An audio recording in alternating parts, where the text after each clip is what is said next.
the discovery of one word. I heard nirvana.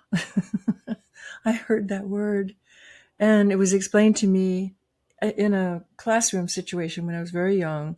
And as soon as I heard that word nirvana, I said, I must find nirvana. I started on a search of it. I thought it was going to be a place, like out in the woods, under a stump.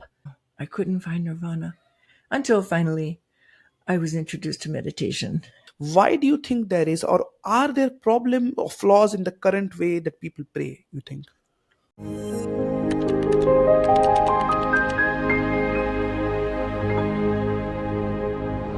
So, Tezza, first of all, welcome to the podcast. I said what I had to say. Welcome to the podcast. How are you feeling today? First of all, welcome to the show. Thank you very much. I feel great. I hope you do too. Me too, and I was looking forward to this conversation. I just came back from a little bit of a break, and looking forward to this conversation. We had an Mhm. interesting conversation last time when we talked, and this time, it's for the audience, it's for the people who are listening to us around the world. So, let's start from what are you basically, like, if I have to say individually, what are you, where did your journey started along, and what was that aha moment when you started your journey? I'm really curious to know, how did your journey start in spirituality? Hmm. Well, I believe, like many of us, when we come into this incarnation, we have memories, we have deja vus, we have recognition and awarenesses from very early age. I know I did.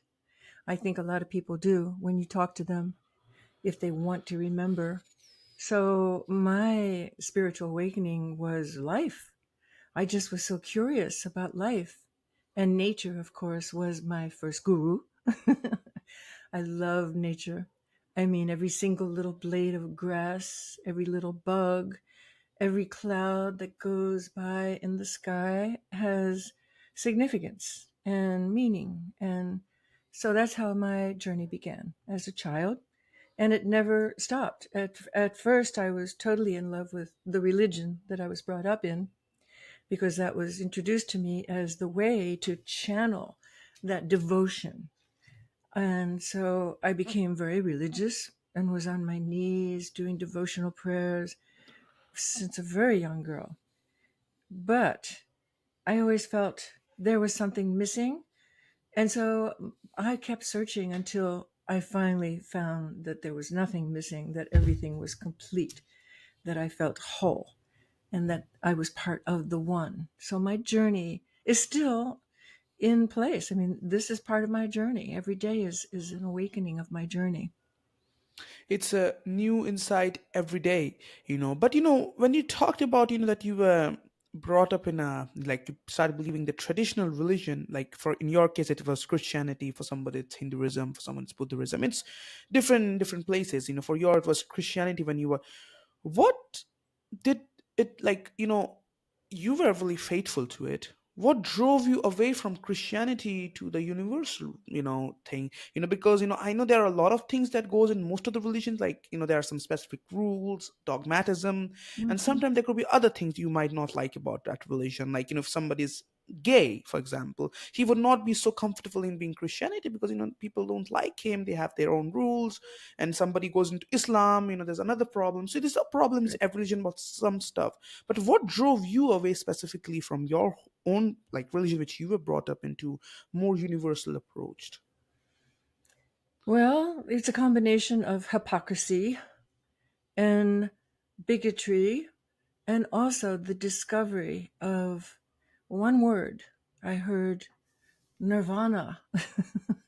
I heard that word, and it was explained to me in a classroom situation when I was very young.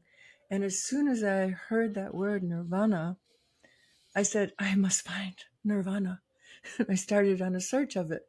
I thought it was going to be a place, like out in the woods, under a stump, under a rock, up a tree, by a brook. No, I couldn't find nirvana until finally I was introduced to meditation. And then this is nirvana.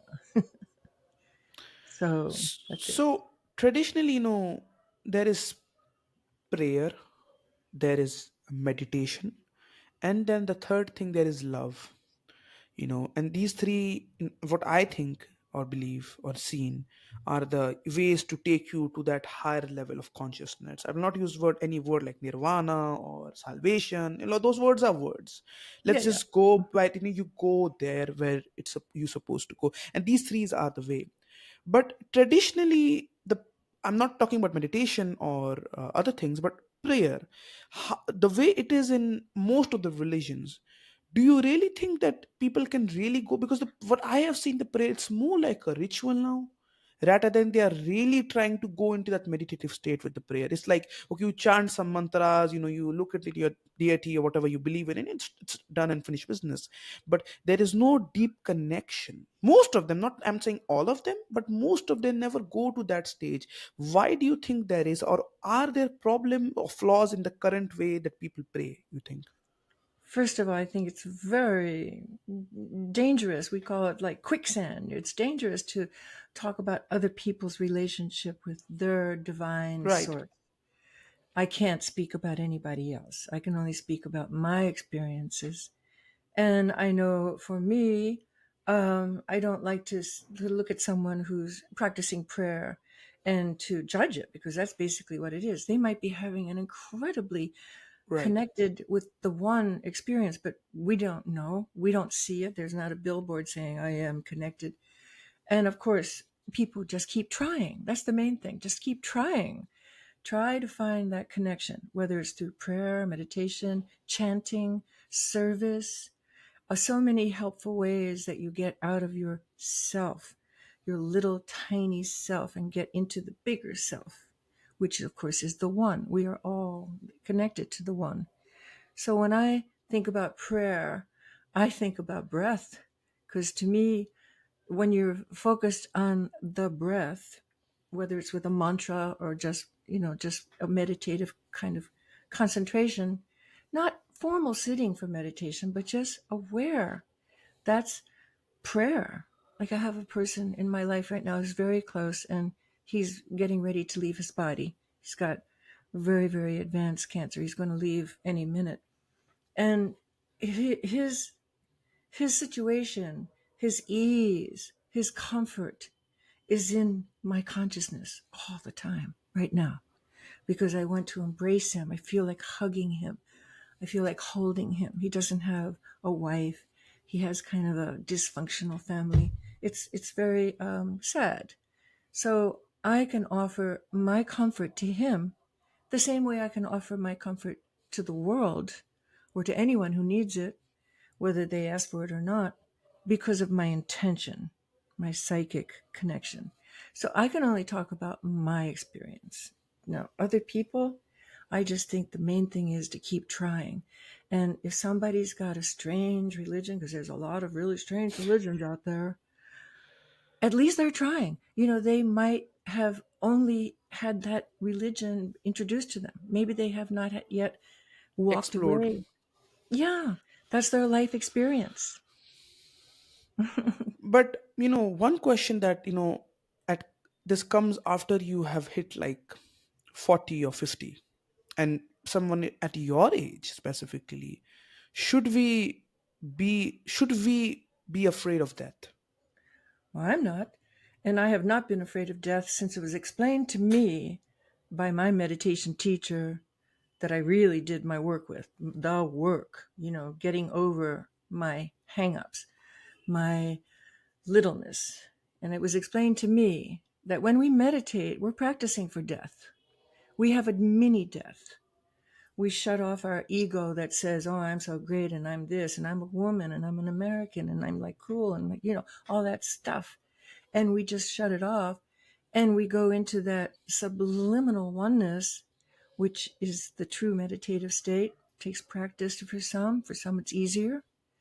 And that, I mean, if you describe that to a doctor, they would say, okay, you're breathing, but it sounds like, your brain is shut off and you might be brain dead.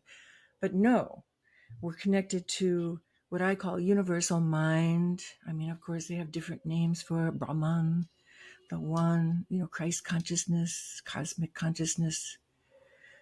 But I am not afraid of death. But of course, if somebody came in here and killed me, I would not be happy about it because I feel in love with life. It's a gift. Every precious moment I have is a gift. So I don't want it to end. But yet, if I was given a terminal diagnosis, and I've thought about it a lot, when somebody close to you gets that, it makes you think, what would I do? So it would definitely change things. I would have a different reason for going through my day. I probably would not be so, crazy about doing PR work. I would get more quiet. I would do more prayer for the planet and prayer for people who are struggling, the environment that's struggling, nations that are struggling, and get out of myself, because that's what death is. We're getting out of this worn out, beautiful temple that we have been given. And I do think that Hatha Yoga is so important because that's how I got into the meditative world. Hatha Yoga introduced to me that the body is the temple. And the reason we move and do the asanas and breath is to keep our temple as highly tuned as we can, and as beautiful and as clean and unhampered by all of life's many challenges.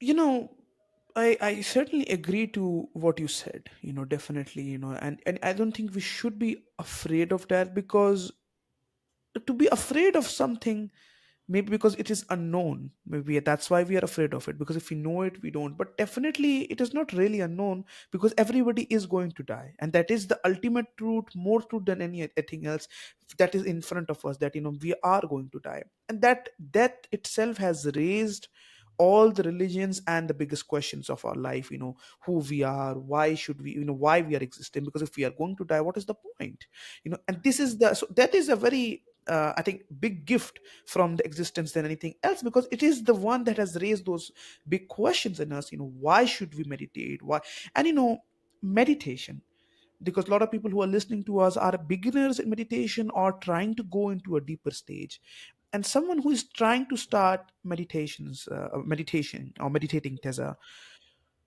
what are some of the first challenge that he has is, and I think one of this is this, all the time the Oh thoughts, yeah. this is the first big challenge, but how do someone overcome this, and what are some of the tips you would like to give for somebody who's trying to begin meditation, as facing complications related to this and cannot be consistent?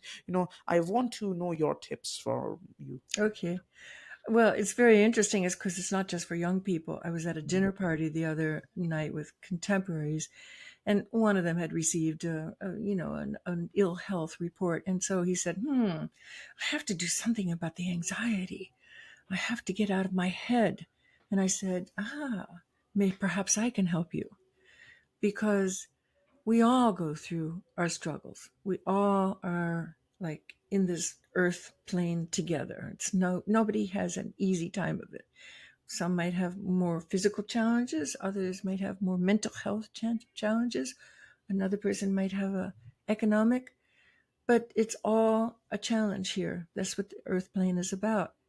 And so when I first started meditating, I had big mental problems. I was a very unhappy teenager. And so when I was offered the gift of meditation, the very first thing after I had my experience, which the experience was mind blowing, but then I started saying to myself as I began the practice of meditation, it's not just a one shot deal. You don't just do it once and have your mind blown with cosmic lights and everything, which can happen, but it also can be very quiet and seems like nothing's happening. And then Stillness. yeah, and this little Stillness. voice comes in and says, well, I'm just wasting my time. I could be out there, like, solving the world's problems. I could be making money. I could be, shopping. Your mind starts talking because that's what the mind does. The mind is a yapper. So the training of meditation, one has to say to oneself, I know there's a big payoff. And the payoff comes from listening to people like me, like you, who've shared that our lives have become better, our health has improved, our anxiety has disappeared. We hear other people say that. And I remember this friend of mine who had started meditating before me, she couldn't explain it. She said, "You have to experience it.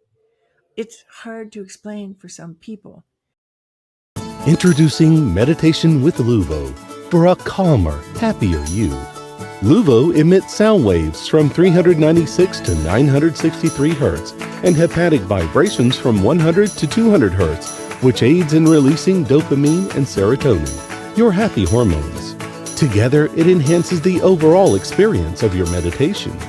Download our free app and start living your best life. But I'm more practiced at it because I write books and I love to explain that connection where it's beyond the ego. It's beyond what we talked about earlier, the labels. Why do I have to be just a woman? Why do I even have to think about gender? Why do I have to think about nationality? Why do I have to think about culture?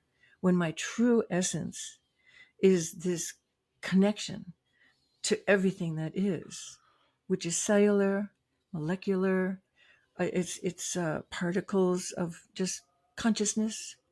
And science is catching up to we spiritually minded people, and they're proving this most recently with the Higgs boson discovery, which I think was in '07, and little particles of undescribable electronic, microelectronic things are in every single thing in existence, even bringing samples from satellites probing. They have the same unknown quantity that is found in every substance on this earth, and it's called the Higgs boson. Its nickname is the God particle, and I believe in my heart of hearts that that is consciousness. So it is a part of us, in other words. It's not something like, oh, I have to develop this thing that I don't have. Everyone has consciousness. It's just Everyone has, like you have it, you but it is have it. like the doors are closed, and you already you are, but the moment the doors open, you would see the truth. It's not like because I say this always to a lot of people who I know, that these experiences that some people have, a lot of people who are listening to us might have experienced something. I would not like to give it names, but let's call it some sort of awakening, let's call it some sort of anything. The moment that experience happen, we think, okay, this is coming from somewhere outside, but it is not possible because you're experiencing it inner, so that means you already had it in you. It's just like another door open of that. And the biggest treasures in this world are not external, it is inner. But the moment you find it, you realize their worth. They are so worthy that even 10 Kohinoor diamonds or 10 million gold bars would not fill that, will be enough to value that what you have within you, because it is invaluable. It is just so treacherous. And you know awakening, I said this word. You had one, or more than one, maybe, I don't know, Oof. okay, Layers and subjectively, but layers and layers and layers and layers of awakening. We layers all and have. awakening. So what was that first awakening like, and how has that taken you to the next level, and what experience did you had? I know it's not in that sense describable when you think about it, but in a very vague manner, if I have to ask, what did those experience gave you, or taught you, or you experienced that changed your life completely? No, I can be very descriptive about that first awakening. We're talking about the meditative awakening, not as a child merging with nature or feeling that connection to an elder, for instance, or a tree. But we're talking about the meditative practice. And so when I begged for initiation from Transcendental Meditation people in 1968, I was suffering from a terrible, terrible pain that kept traveling around my solar plexus, my belly button. Every day it was in a different place and it was crippling me. And I couldn't go to work. I couldn't stand. I was a 20-year-old person. And I went to the doctors. They couldn't find anything. They had me swallow all sorts of liquids and take x-rays. They couldn't find anything. Finally, they said, "We have to cut you open. We have to have an exploratory surgery because something's in there."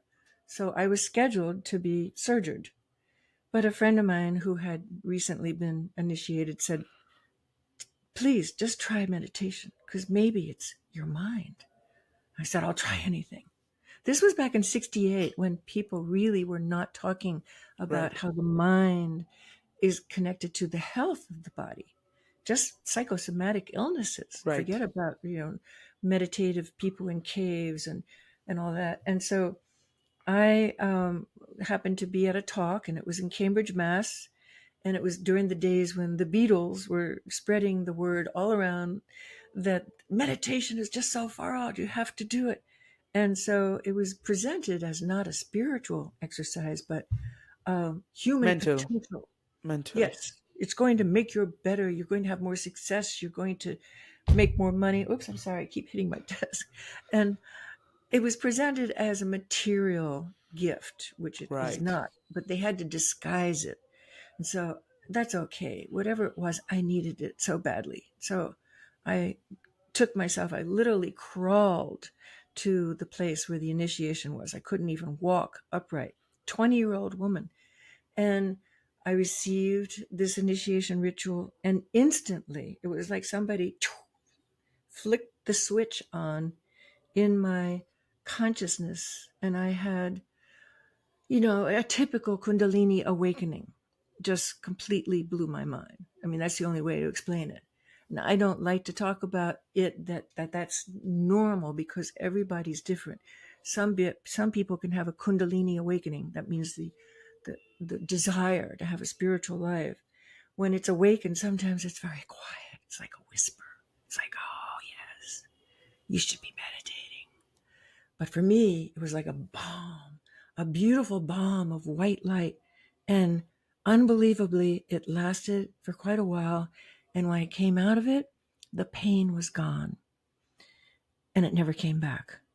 And I dragged myself to where I was supposed to have the exploratory surgery, showed the doctors that I was perfectly okay. And they called in everybody, like about 12 doctors in Cambridge, Mass, where Harvard University was the study university there. And they said, this is fascinating to us because we're just beginning to realize how the mind, if it's disturbed, will cause pain in the body that can become a disease. But in my case, it was just a pain and circling around my belly button, which was birth. And it was because my parents had disowned me because I was on this journey. They said this is not what our Crazy. daughter is supposed to Crazy. do. This is Yeah. crazy. So in my case, it was a real, more than an awakening. It's like maybe it's because I'm a stubborn person and I had to have something really strong to wake me up. So, I was reading your bio, and you mentioned about seeking guidance from various teachers and following reading about different traditions. That was part of your journey, or still is part of your journey, I believe. Very much. What is the importance of a guru? And why I'm asking is because in the east people know it, but in the west, we discussed it before, guru is misunderstood so much. The moment anybody hears guru in the west, or so like those kind of things comes in the, what I'm talking about, those Right. kind of things comes up. So what is a guru really, and what is the importance of a guru, at least in your journey, when you can speak about it? What is the importance of a guru? Well, it's a very sacred relationship. And there are many people who don't understand that in the West. Now, in the East, yes, they do. And I needed guidance. And I was more or less like a guru junkie because I didn't feel that one teacher or another teacher was really, what I say, ringing my bell. I did not feel truth. I did not feel surrender. I always felt like, oh, I don't know, it doesn't feel right.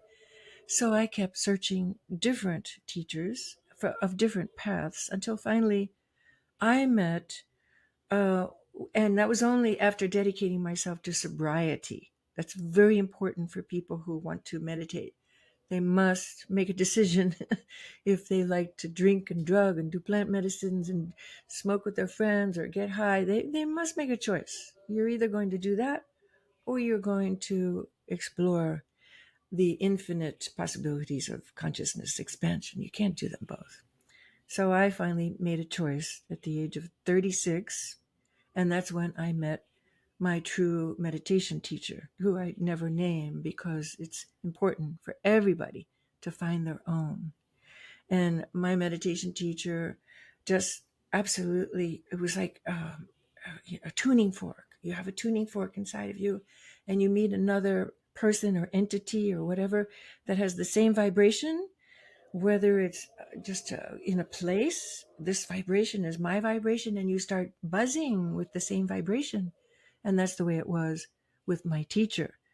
Now, the word guru in Sanskrit, you probably know, it means taking from the dark to the light.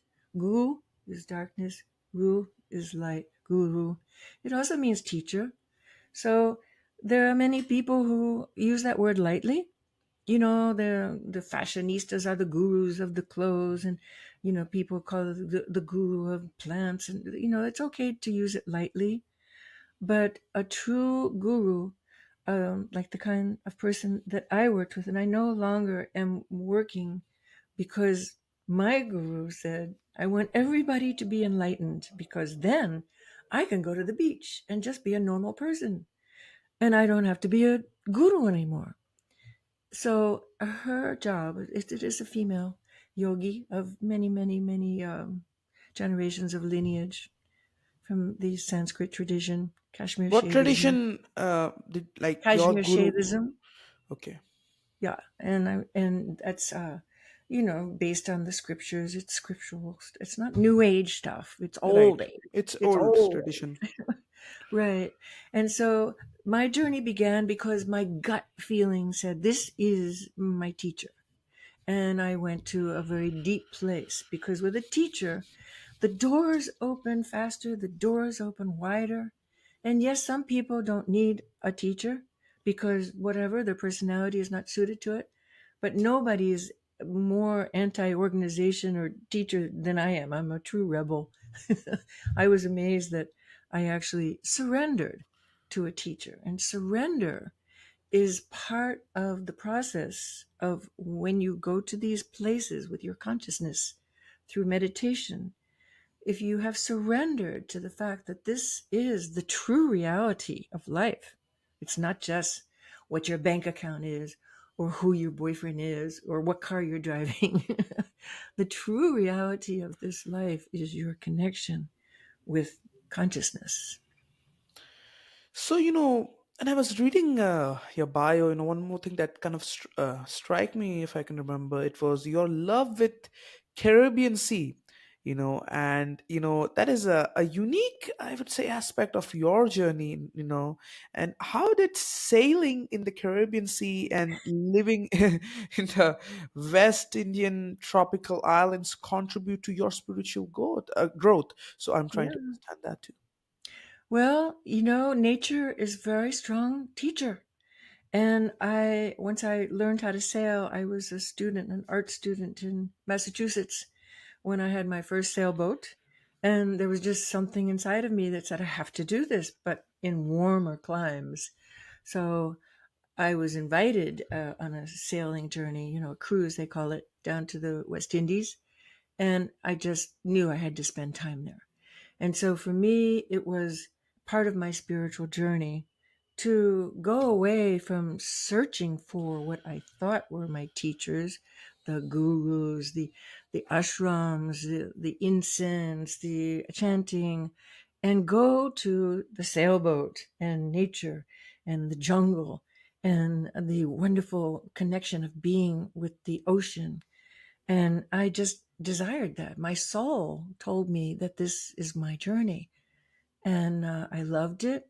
And I kept doing it for a decade until finally some hurricanes came along and blew everything away because I had a business at that time, a tropical fruits and vegetable business, inter-island shipping. So, I was doing work and I was helping third world people become organized. And that's very much a part of the spiritual life, how you help others, not just, oh yeah, I have this connection and it's all mine. And I'm so peaceful and I'm so serene. Well, that's very selfish. That's just the beginning of your spiritual life when you have achieved some quiet in your mind, and then you help others to achieve the same thing. You also stayed in Israel for a while, if I'm getting Yes, that I right, do.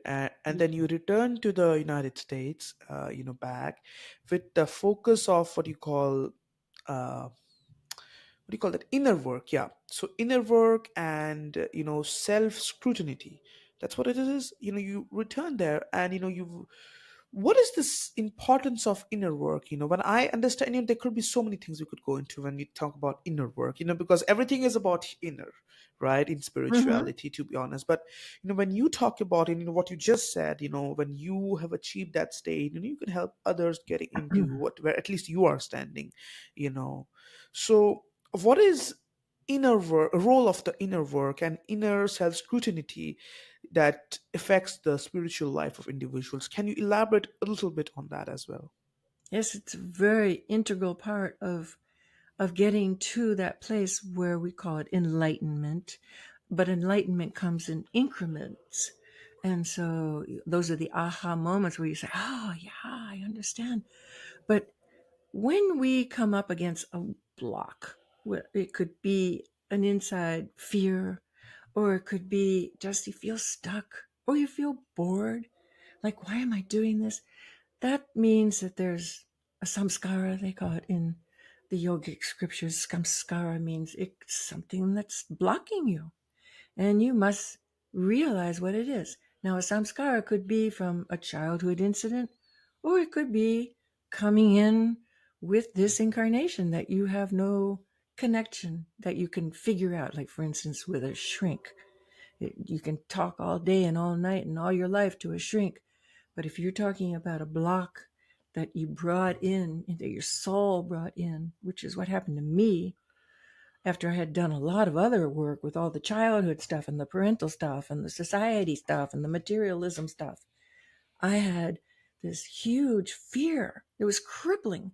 And so I went to one of my teachers and I asked for help. So she, another female, it was a Swami at that point, she explained to me, as long as I have done my due diligence and I realize it's not my current situation, it's not my early childhood, it's not because I'm angry about, not being good enough or pretty enough or rich enough, whatever. If I can honestly say I did that self scrutiny, then you have to realize this came in with your karma. And so what to do then? And she gave me the instructions that helped me to eliminate this fear, absolutely eliminate it by trusting her. And so here's what I did. You have to wait for the emotion. In this case, it's a negative emotion to bubble up. It's crippling fear. And I knew it was crippling me because when it came up, I couldn't do anything except curl in a fetal position and cry. And I at this point I was in my late 40s and I had, a family, a beautiful husband, beautiful kids, wonderful career, blah blah blah. Nothing to go wrong, but I was in misery. So the teacher said, you wait for that feeling to come up. It's like stew. You can't say, okay, I want to smell the cumin now. You have to wait for it to bubble up. And then you get yourself into a very quiet place, even leave the house if you have to, which I did. I went into a car and drove to a safe parking lot and locked my car. And then you dive into this fear. In my case, it was fear. It wasn't anger. It wasn't, You deal anxiety. It with was it. You fear. deal with it. Namely, yes, I dove into it. And so by doing that, first of all, you have to be very brave because you don't know what's going to happen. Right. And everything that comes in from your mind, you think it's going to kill me. I'm going to die from fear. But nobody's ever died from fear unless, they get themselves so worked up they have a heart attack. And so in my instance, I dove into that fear, and it was just like early segments of Star Trek when they show the spaceship going through the wormhole. It was like, oh, Rocky, and I was crying, and it was like freaky. And then all of a sudden, boom, I burst through. And I It was got on the other away. side. It got away. It absolutely disappeared and it never, ever came back in my life. It was a miracle. But that And is the what do you mean miracle by when you went to the other side? What do you mean by that? because you go through those samskaras. A samskara is a block, right? So you can't just like push up against it all the time. You have to go through it. Is Just go it through is it. it is it acceptance, or is it looking at it with your whole energy? What is it exactly? Like when you talk about these samskaras, It's is the it? power of meditation. See, you're trying to give words to it like a good like psychological student, but when we're dealing with the psychic energy of meditation, Hmm. it's wordless, it's nameless. I love the way the English world calls it ineffable. There are no words Right. for it. So when we're talking about the power of meditation, yes, we can have poetic analogies and oh, it's kind of like this, a metaphor. I always say it's like sticking my fingers into the electric socket of God because you're putting your fingers in to the main power of our existence with And that meditation. is the right plug. That is the right switch That's the point. only plug. Right. Right. That is the true source. Yeah. So, I'm trying to understand another thing. Your guru, the Eastern Indian yogi and the teachers you had in your life, and at this stage, when you have advanced to some sort of, spirituality, what is the role of karma in someone's life, and what has your guru taught you about it, and destiny? Because I think a lot of people, karma is one thing people talk about, like, and destiny is something people don't think about it. Are these two interconnected, and is there destiny really, in that sense of a person? No, I'm not saying someone who's bound to become a Buddha. I'm saying any normal individual like you, me, and Mhm. everybody who is not like the super biggest person in the universe, but he's still important, very important. Every individual is important. So in Yes. that sense, what is the role of destiny and what is karma? Because you're coming from Kashmiri Shaivism, there is also talk a lot about these things, but I'm trying to understand from you directly, what is karma and destiny? Right. Well, there is a time also when we walk away from the scriptures when we have imbibed them to the point of really feeling at one with all the teachings that we hear, like everything is true. And so then we start to live the life that made the great sages want to write these scriptures, right? So the insights become our own. And so when you say destiny, I'm thinking dharma. When I think of the destiny of a chair, it's to provide seating for a person or an individual or a cat. When I think of the dharma of a tree, it's to provide shade and, rooting the soil. It has its destiny. And when I think about my destiny is something that I've taken a lot of time contemplating because that's part of the inner work. What am I here for? Because it didn't jive with the karma, for instance, of being born in the certain family that I was. I had a lot of obstacles and a lot of challenges and a lot of negative energy I had to work out. It was not a supportive environment for the destiny of being a spiritual minded artist and author, which is my destiny. I do books, I do visuals, I do whatever I can to help others now that I have received this gift of awareness, and it just keeps expanding and expanding. So karma, of course, everybody understands. But I think a lot of people don't realize that you can change your karma. Like if you were born genetically with the karma of cancer in your family, for instance, that doesn't mean you're going to have cancer. That means that you have that awareness that maybe your body temple has that propensity. So you must be extra vigilant about how your thoughts are. Keep your cells high vibration. Think good thoughts, eat good food, be with good people. Don't, harbor with resentments, all those things that you must do. But you can change your karma. And I don't think a lot of people really understand that. And so with me, because I was born into the family that I was, it was always a puzzle to me, like, what am I doing in this family? And it took me most of my adult life, and I finally understand because they kept pushing me and pushing me and pushing me toward who I am today.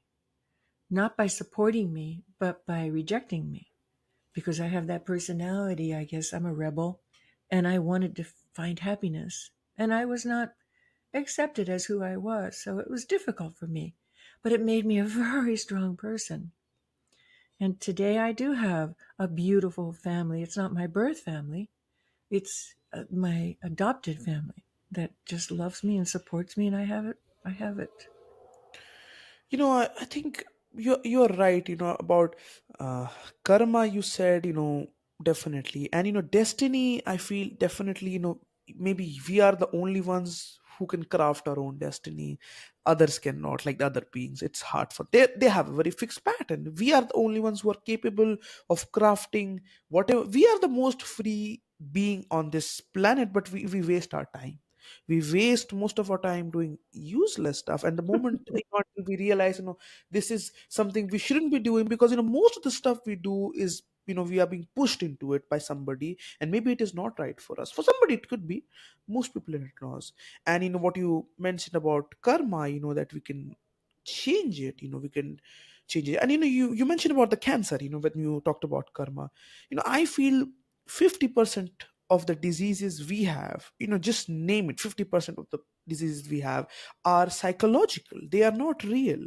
They are just by the thought, we have crafted ourselves. We have one of them is anxiety. Definitely, I would, if I have to say, it is anxiety. It is some sort of fear. We have crafted it, we have given it energy, and the moment we take it back, it goes away, because if it does not have energy, it cannot stay put in your mind. There is no way it can. And that is the secret to break free from all these fixed patterns.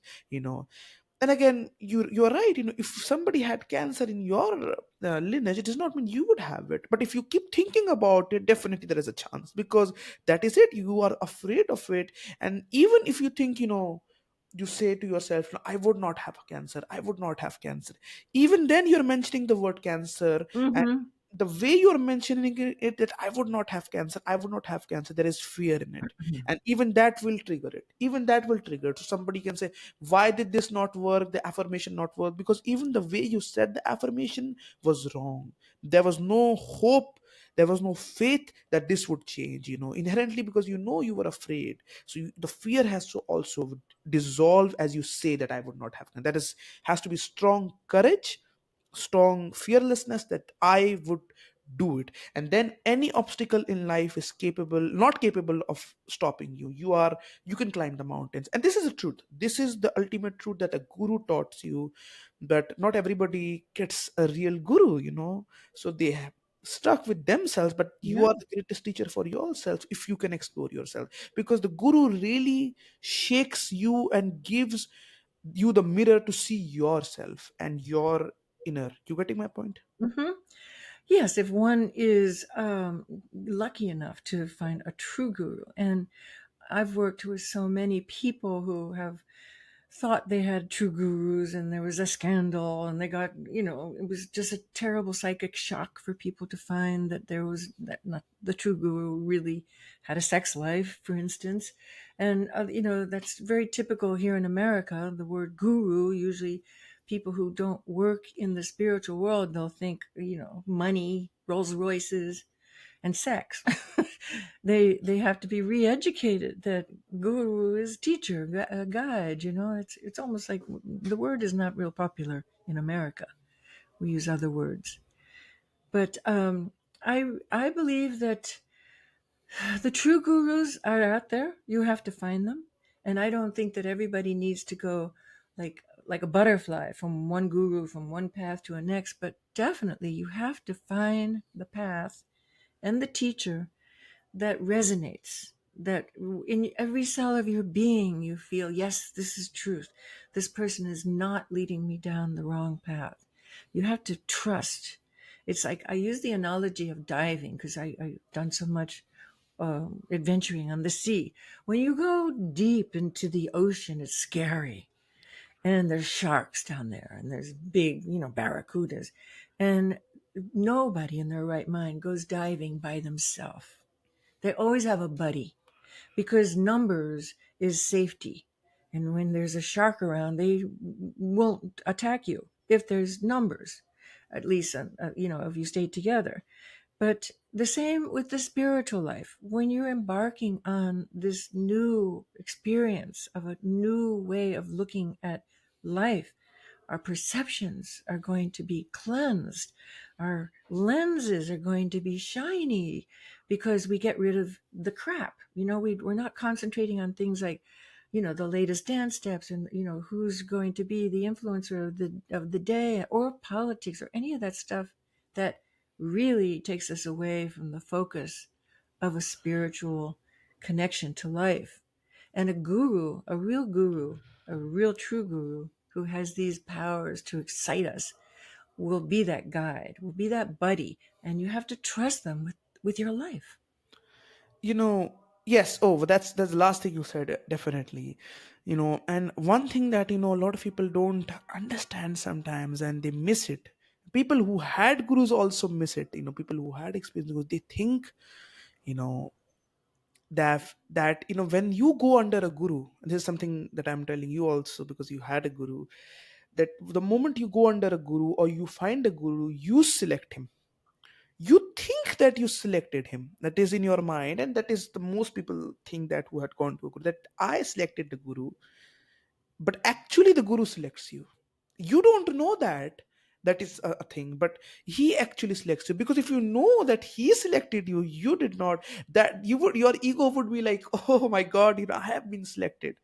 That would be gone. So you would never realize this. But actually, really, a true guru selects you. You never cannot. You cannot, because only a awakened can select a person who is sleeping. A sleeping person cannot select or find who is awakened. A awakened person can know he is Yes. sleeping or he is awakened. That is the truth.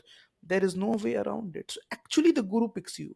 That Mhm. and the vibration, as you mentioned, we started out that when you are vibrating at the same sense, you would connect to those who are in that. It's like the Uber thing. If I have to say, like when you request a cab around your area, according to your location, who wants to go that far, connect with those drivers. If you want the larger car, you would connect with a larger car. This is like that kind of way I'm trying to explain in a very layman's language. But it is that vibration that connects you with so many, and somebody connects and selects you, and you go there. And even when Right. you leave that guru and move on to the next path, you think you left him, but actually he drove you away himself. That Oh he yeah. took, but you don't understand. You think, "Oh, no, I was the one who left him. I am the one." So you go and come in, but you never know that it was all the plan he did. It was all Oh his yeah. planning. And one another aspect that I would like to talk, and it is very important.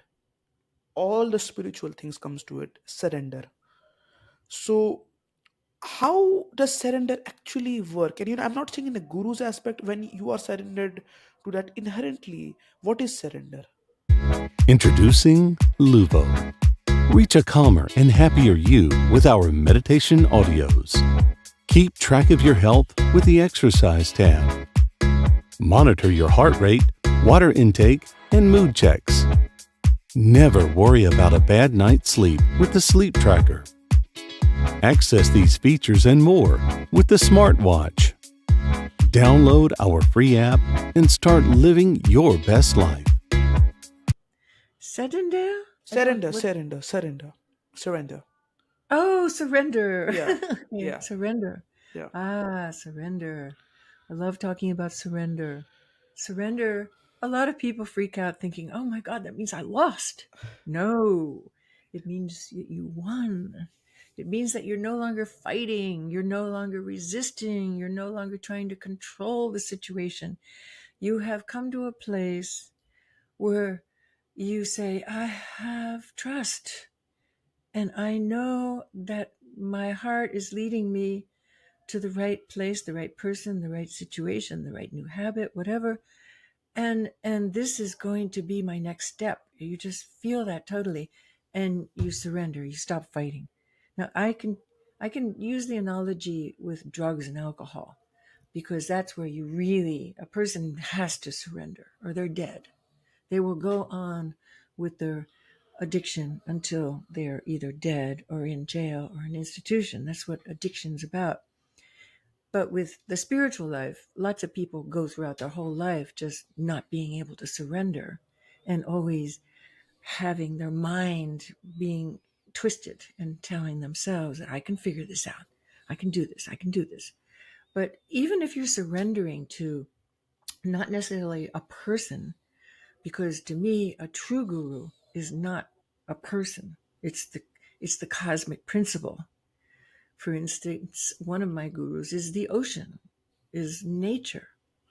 And in order to merge with whoever is going to be or whatever is going to be your guide, whether it's a person or it's it's a beautiful mountaintop or a cave or a stream or a soft place that you know in the city, a park. You can surrender there to being who you really are and what you really are, which is a spirit that is in a human body. And you don't have to play those games. You don't have to play the games of, I'm a woman, I'm an artist, I'm an author, I'm married. All those things don't matter at all. When you surrender, you go beyond that and you no longer any of those labels. And you just make yourself easy, easy and ripe for Available, the open. available, available for the ultimate experience in life before you die. You actually get to experience heaven before you die when you surrender. And then only, you have to, because if you are not, you will have a hard time. And by surrender, people always have the wrong assumptions, more wrong assumptions than a guru, because the word itself is so like that, right? That I lost, I give my authority or my control to somebody else or someone else, and Right. that is a wrong assumption, because you don't understand really what is surrender, until you dive deeper into it. And why is that? At all the spiritual masters, be it not that good one or the very good ones subjectively, have all insisted on one thing, that is surrender. you know to Buddha, to Ramakrishna, to Shri Krishna, to Rama, to all the gurus that modern gurus, all the ones have. Eckhart Tolle, they could be, I can name anyone, they have talked about it.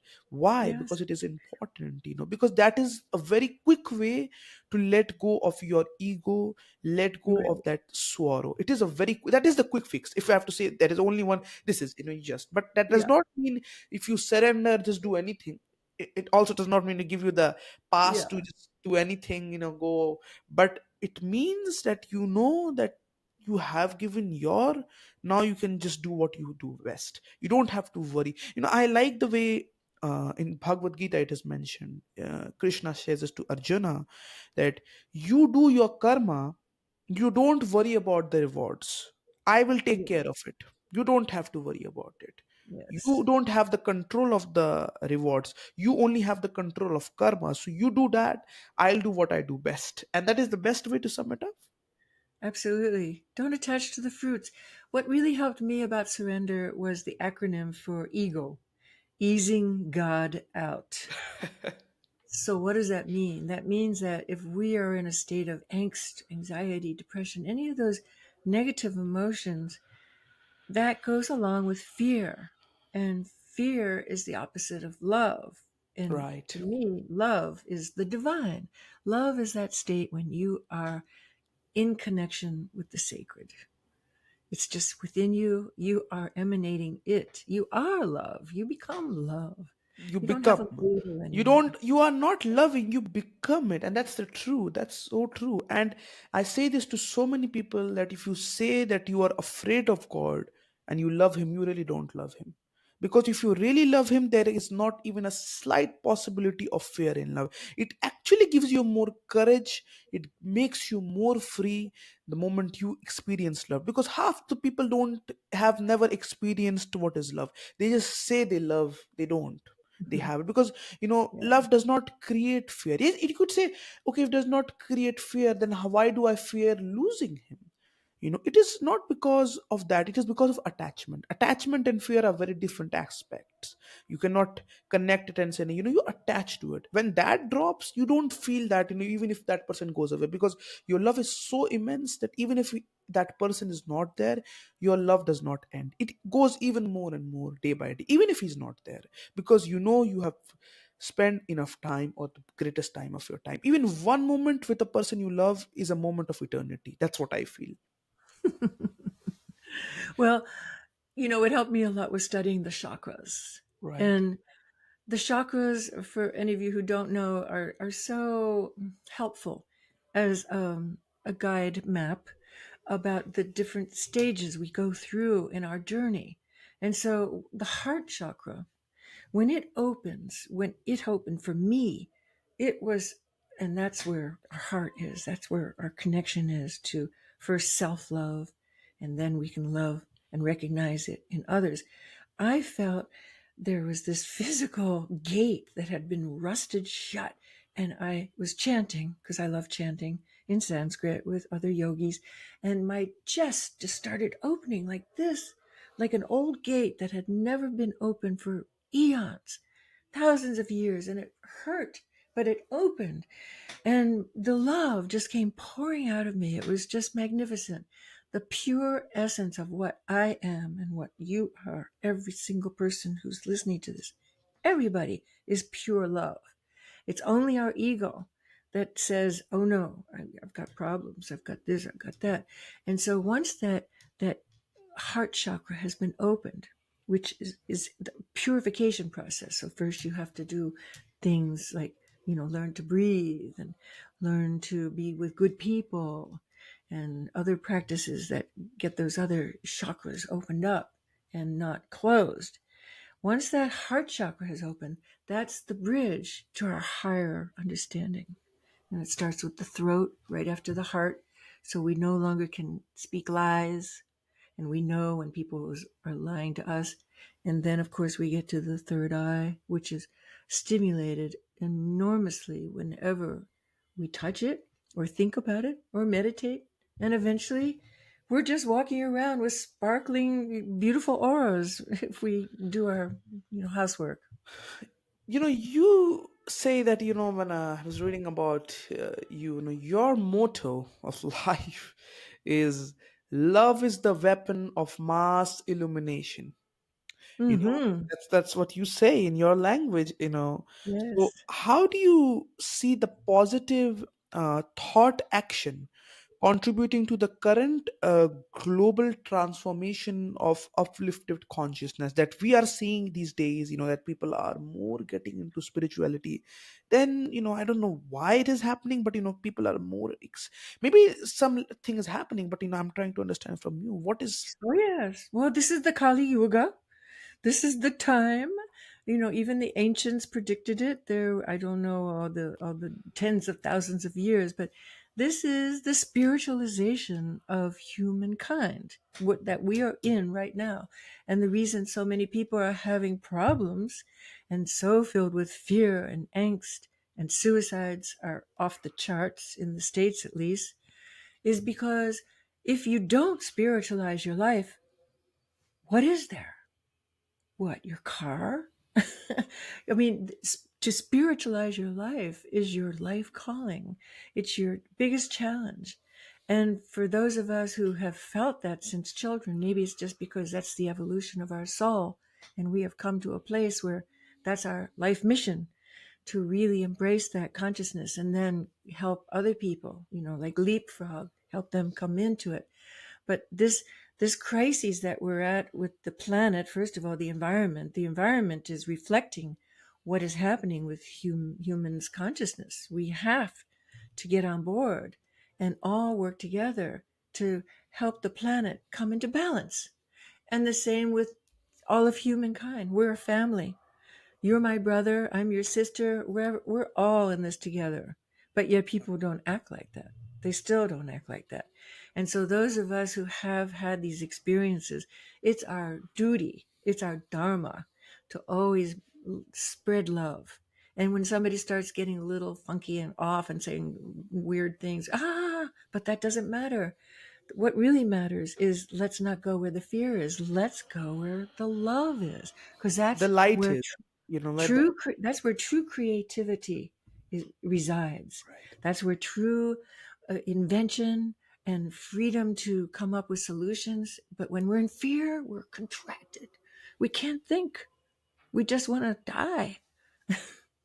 I always think about this, and I like to say this on the podcast as well. What is the really the point of holding grudges against people, individuals, when you have such a small life? You're trying to make him or her your enemy. It's such a small life. You're trying to fight with another individual, and only the wise know that this is a waste of time. It's a small life. What is the point of holding so much hate against somebody? Even if he did something bad to you, just forget it. But we are that kind of a species. We are jealous, we have all those feelings, and we have it.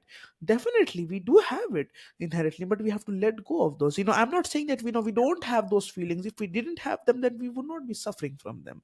We do have it, but that does not mean that we cannot stop it. That is the Right. thing. People think we cannot. People think, this is not never going, I'm never going to be lust free, or I can never come out of alcohol. Those things can strike you, but this is the thing. There was a time, just think about it logically, there was a time where you were not alcoholic. There was a time you were not afraid of this said thing. What was that time? How were you live there? That means that is possible, but you think it is not. Well, having lived in Israel for a whole year, this was tantamount for me understanding my experience there. So I actually spoke to quite a few Hebrew people. I didn't have a connection with Palestinians while I was there, but they are all about, and they have different color license plates. But it was amazing to me when I finally spoke to an older woman, and I write about this in one of my books, that this is the basis of hatred. Something happened eons ago, and in the case of the Jews and the Israelis, the Jews and the Arab people, it happened with Abraham, who is the father of their religions, the Jewish religion and the Christian religion, and also Muslim. So years and years ago, thousands of years ago, Abraham had a wife and she couldn't bear children. You know the story, Sarah and Hagar. These two women, they agreed, okay, Sarah can't give the baby. So Sarah said, you can sleep with the maid, Hagar. She was Egyptian. She had the child first. She had Ishmael. And then Sarah said, whoa. But she got pregnant. They say it was a miracle. She was 90 something. She got pregnant and she had Isaac. And so then instead of saying, oh, yes, we can be a happy family now, no, Sarah said, go. And she made Abraham say to Hagar, go. And that is where the schism started. Two women bickering. And it is my understanding, because this is also the Kali Yuga, this is the feminine spiritual time of humanity coming to balance. It's going to be women who heal this thousands of year old rift by spreading love and understanding and not going into the hatred. And which I hate to say it, but it's a male kind of aggressive thing. Historically, the males have fought it out, and they're out there just trying to prove their malehood. But men are becoming spiritualized also. More men are being interested in that side of themselves that is the feminine side, the more spiritual, the sensitive side. So it will be healed. This rift will be healed. Anything can be healed with love. You lead a community that is chanting, meditation, satsang. You lead Hmm. that kind of community. How does that community engagement play a role in spreading spiritual awareness and positivity? Specifically because all of our listeners are in United States, are listening from the US. What Hmm. role does community engagement plays in your satsang plays in spreading spirituality and Right. positivity? Well, ever since 9/11 happened, I decided the world needs more satsang to be in the company of truth. We can't just selfishly say, okay, I have these understandings. I'm going to sit in my little house and meditate and be really happy. But the rest of the world can be scared. No, it's very, very important that those of us who have been blessed with a modicum of peace, inner peace, even though chaos could be happening outside, even if we're in prison, we have that inner peace. And it's a responsibility, I feel, for everyone who has these feelings to have some kind of a gathering, whether it's called just a group, a community gathering. Like right now, we have one that started Loving Nature Community. It's dedicated our spiritual practices of chanting, meditating, dancing, movement. Oops, sorry, is dedicated to healing the planet.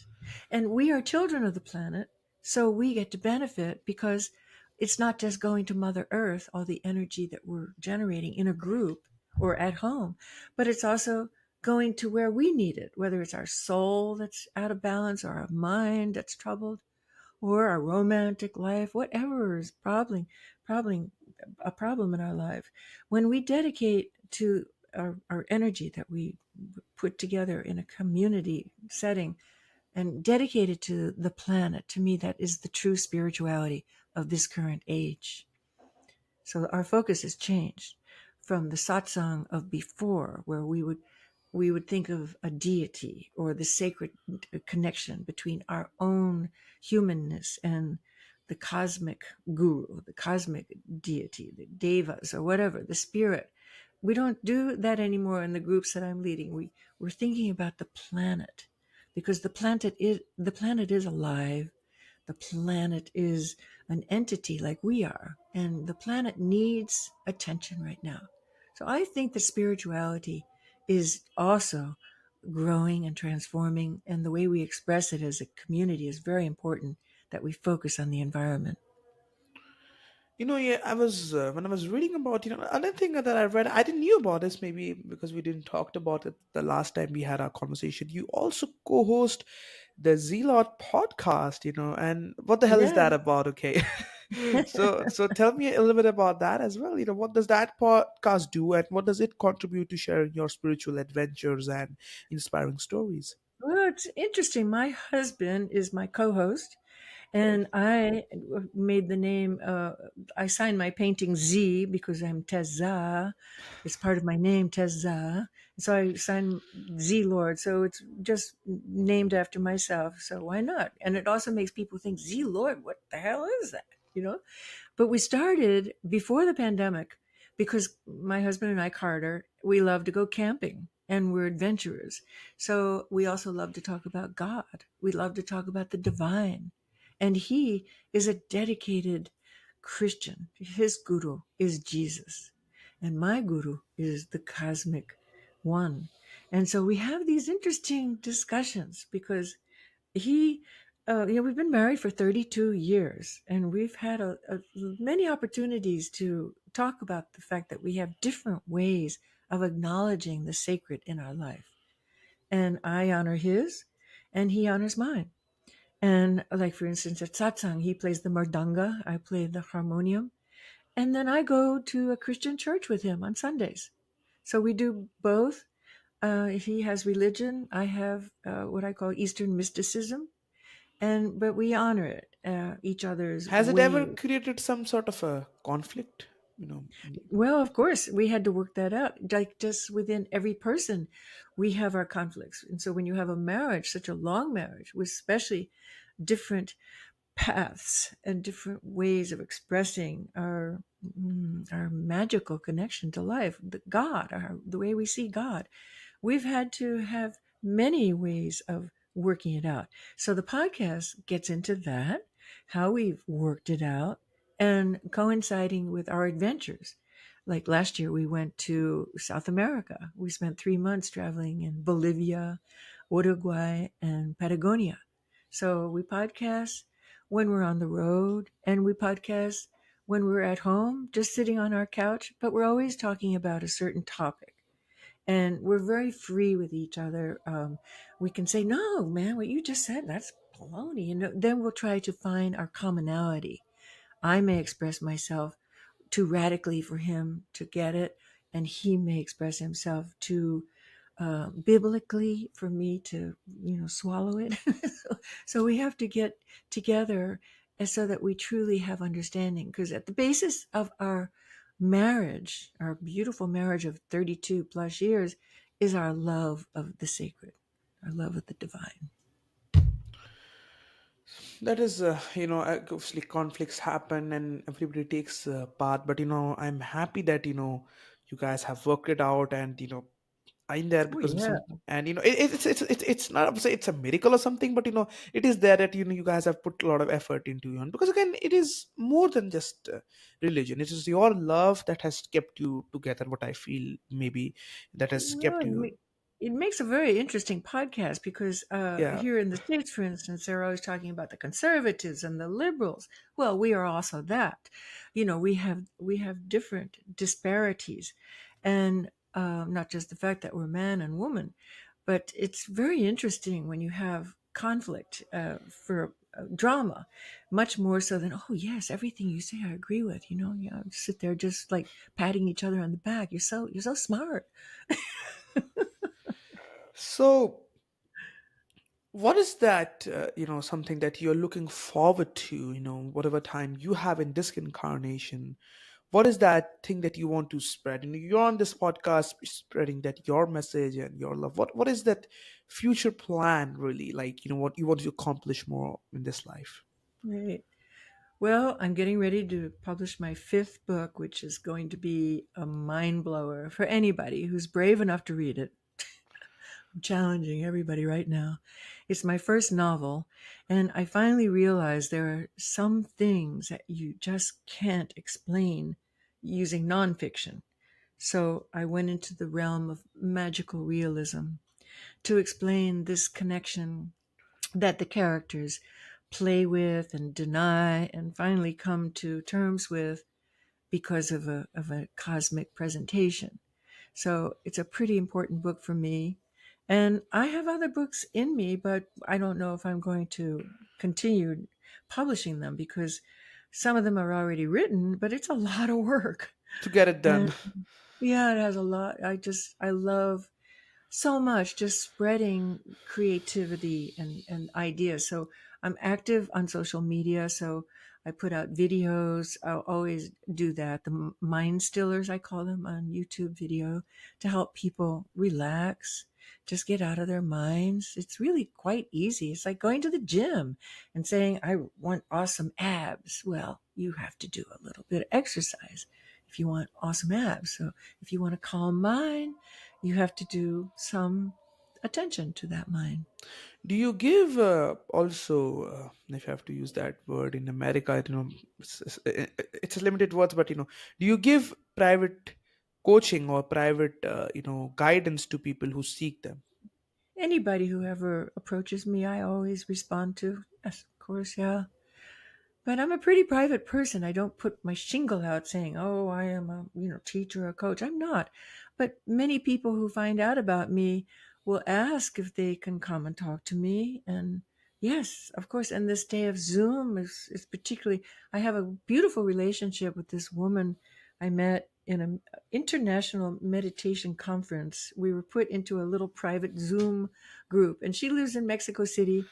And it was just the two of us, but we hit it off. And every week for the last couple of years, we talk one week about our spiritual growth, and the next week we speak en español because I like to practice Or speaking Spanish. you can speak a little bit of the Yeah, Espanol? a little bit, yeah.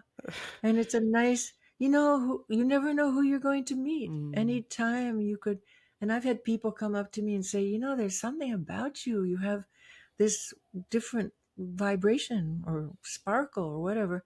What is it? And sometimes I'll just tell them right out. I said, I've been a lifelong yogi and, doing these practices since the age of 18 and I'm now 76. They add up. You really do How do achieve you inner peace. identify a yogi? Oh, yogi. Well, someone who's dedicated to doing yoga practices, whatever that means. And so for me, yoga is a philosophy. It's not a religion. It's not a exercise modality, which many people in the States think. It's just they see the asanas on Instagram or TikTok and they thought, whoa, this is extreme stuff they do on social media. And people think that is yoga. But the asanas, as everybody knows who practices hatha yoga, which is the movements, is just so our bodies are more relaxed. So when we go into meditation, we don't have an ache and we don't have any interruption to our body temple. It's at peace. And what you mentioned about hatha yoga, I would like to also highlight that, that the Luvo app where you're listening to this podcast and other platforms, we have free hatha yoga sessions with yogis, you can learn about, and you can also get free guided meditations in the app with great music. So if you are trying to begin your journey into meditation, the Luvo app is a great companion in your journey to get you started. Maybe it's not best for the most advanced people, you might say, because people who are in advanced revival, they need app, but you can still track your footsteps, track your sleep. All those things come in handy, and also write your gratitude meter, which you can check. And I'm not trying to promote it in the sense, because I think these things help a lot to trying to make it a habit, to try to be consistent, once you have it. So that's what I feel in this a significant add-on. And somebody who's trying to really begin and cannot be consistent, Luvo will definitely help. And another thing that Luvo app has is this podcast, and people like you and me talking about Mhm. the journey and giving what we have or whatever we know to the world. And I think world is not a curse. Don't think world is just Mm. bad or evil. It is our view what makes it bad or good. If we think the world is bad, inherently it is bad. But if we look the positivity around, you would just see only the light around. There would be not a single this much of negativity floating, because it's your perspective that is making it. Only your, no one else's perspective matters at the end of the day. It's you. That's what I Yes. feel. So thank you so much, Tezza, to be Yes. Zest to We live. are what we think. That's what you're saying. We are what we think. Yes. And before we sign off, I wanted to ask you about, because you've wrote so many books. What was those previous books about? And maybe if somebody Well, wants to read them, what are those previous books about? Maybe I like. the first one is called In the Eye, which is about teaching yoga and meditation to juvie girls in lockup. Very, very angst filled Oh, girls, and they're mostly gang girls and drug addicts. And the story takes place as a major hurricane is coming right at them. So there's the analogy of that peaceful place inside of us, which is our I, me, myself, and I, is the same as with every storm. There's this core, which is the eye of the storm, EYE. So that's the first book. The second nonfiction narrative is about my story about love, finding my husband and becoming stepmom, which I call angel mom. That's called Zen love. It's an adventure story. It's got a lot of magical stuff in it. And then the third book is called Hybrid Vigor, which is my relationships with animals and very mystical kind of in the wild and in domestic situations, but what the animals have to teach us and how we're all evolving our own species of animal from Homo sapiens to Homo spiritus. It's our job to evolve, yeah. And then I also have an art book called We Are One, which is basically my manifesto. And it's a combination of art and visionary poetry. so yeah, poetry. So thank you so much for Tezza for being today on Zest to Live. My I was pleasure. My really pleasure. happy to have you today on the show, and we discussed so many things in a very Yes. friendly environment without being too conflicting. I believe, because I guess we both are in that.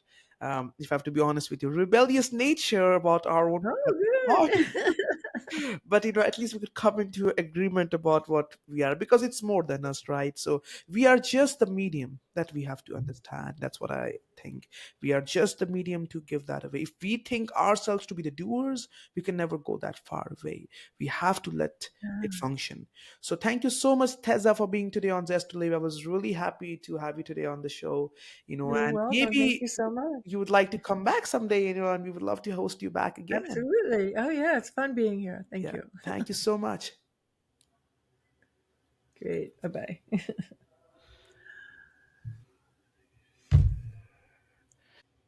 Welcome to Luvo. Embody health, happiness, and success with Luvo's manifestation and high performance modes. Manifest your greatest desires with our unique manifestation technique and enhance your overall well-being. Our high performance technique will ignite your enthusiasm and help you reach your state of flow. Download our free app and start living your best life.